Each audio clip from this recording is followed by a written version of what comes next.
आरोपी है, उसका नाम है मॉरिस सैमुअल क्रिश्चियन।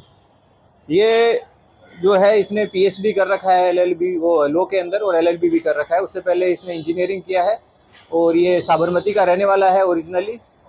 इसके जो पेरेंट्स है, वो मदर है वो गोवा से है, और जो फादर है वो उसने बताया उस हिसाब से राजस्थान का रहने वाला है।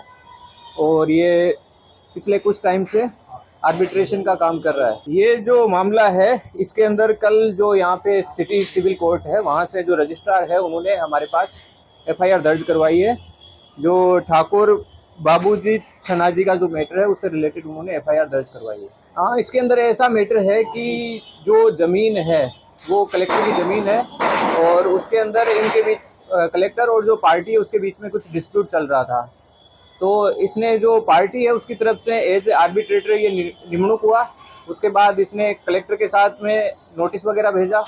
नोटिस भेजने के बाद जो एक्सेप्ट हो गया वहाँ से, तो इसने अपने साइड से ही सब कुछ करके और उसमें फाइनल अवार्ड है वो दाखिल कर दिया उसमें, जिसमें इसने 2000 स्क्वायर गज जितनी ज़मीन है वो उस पार्टी को दी, और 10,000 स्क्वायर गज जितनी ज़मीन है वो गवर्नमेंट के जो सामने कलेक्टर है उसको दी है। अभी तो हमारे पास ये इंडिविजुअली मिला है, इसके बाद हम तपास करेंगे क्योंकि अलग अलग मैटर है वो अलग अलग आदमी इसके पास लेके आते होंगे, और जो मैटर लेके आते हैं उसके हिसाब से कौन कौन सा मैटर लेके आते थे ये स्पेसिफिकली टारगेट करते थे। जो एएमसी और जो कलेक्टर है उनके जो ज़मीन है उसका मैटर को ये टारगेट करते थे। हाँ, जो हमारे को भेजा गया है कोर्ट से उसके अंदर लिखा हुआ है कि इसने कंटेम्प्ट ऑफ कोर्ट इसके अगेंस्ट इश्यू हुआ है।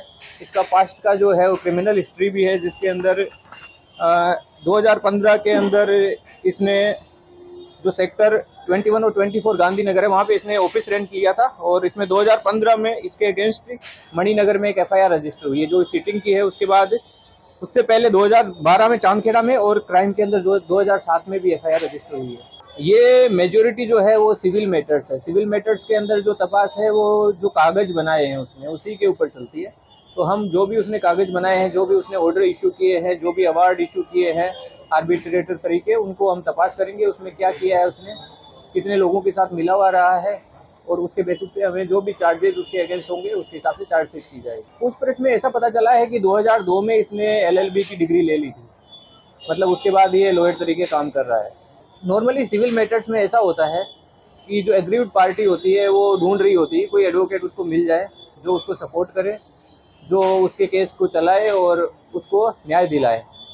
तो लोग सजेस्ट भी कर देते हैं कई बार एक्टिवली भी परस्यू किया जाता है। इस केस में कैसे होता था वो हम तपास कर रहे हैं। ये लोगों को आर्बिट्रेटर तरीके ही अपनी पहचान बताता था और बोलता था कि मैं आर्बिट्रेशन करवा दूँ। वो यही बता रहा है कि मैं आर्बिट्रेटर तरीके जो इंडियन काउंसिल फॉर आर्बिट्रेशन है उसका मैं मेंबर हूँ, और मैंने आर्बिट्रेटर तरीके ही ये काम किए हैं जो भी काम किए हैं। हाँ, कोई भी जो है ऐसा लगता है मोस्टली इसके अंदर इसने जो टारगेट किया है गवर्नमेंट को ही टारगेट किया है, तो भूख भंडार मिलने वाले चांसेस कम है। पर अगर कोई प्राइवेट आदमी के साथ कहीं कुछ किया है इसने तो हमारे से संपर्क करे और हमारे को जो डॉक्यूमेंट वगैरह है वो सबमिट करवाए। हम जो उसके अकॉर्डिंग उचित कार्रवाई होगी वो हम करेंगे। जो हमने चेक किया है वेबसाइट पे उसके हिसाब से वो नकली आर्बिट्रेटर नहीं है, आर्बिट्रेटर तो असली ही है वो, लेकिन वो काम है वो एक पार्टी की तरफ से करता था। आर्बिट्रेटर का काम ये होता है कि वो दोनों पक्ष की सुने और उसके बेसिस पे एक अच्छे डिसीजन पे आए जो दोनों साइड के लिए अच्छा हो। इसमें ये ऐसा करता था कि जो पार्टी है ग्रीक पार्टी, ये उसी की साइड की तरफ सारा का सारा करता था ताकि कुछ ना कुछ उसको दिलवा सके। हाँ, वो आर्बिट्रेटर ही बता रहा है, और हमने जो इंडियन काउंसिल फॉर आर्बिट्रेशन की जो वेबसाइट है उस पर चेक किया, वहाँ पे भी उसका नाम दर्ज है। वो भी हम वेरीफाई कर रहे हैं उन लोगों को। ऑफिशियली हम वहाँ से कम्युनिकेशन आएगा तो आप लोगों को बताएंगे अगर कुछ डिफरेंट आता है तो। ये जो है ये मेनली एक्टिव था कलोल, मानसा, दहेगाम और गांधीनगर जो कोर्ट है ना वहाँ पे मेनली एक्टिव था।